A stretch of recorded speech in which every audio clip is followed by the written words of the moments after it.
Hey everyone, welcome to the waiver channel. Today I'll show you how to verify your Bybit account. So let's go to Bybit first.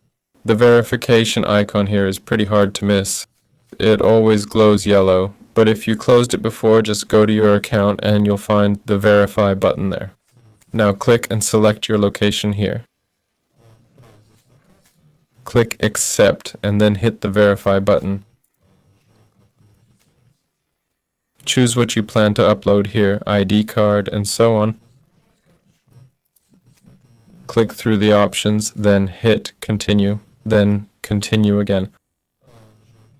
Upload your photos here and verification only takes about 2 minutes. They'll confirm it. Let's say I want to use my driver's license.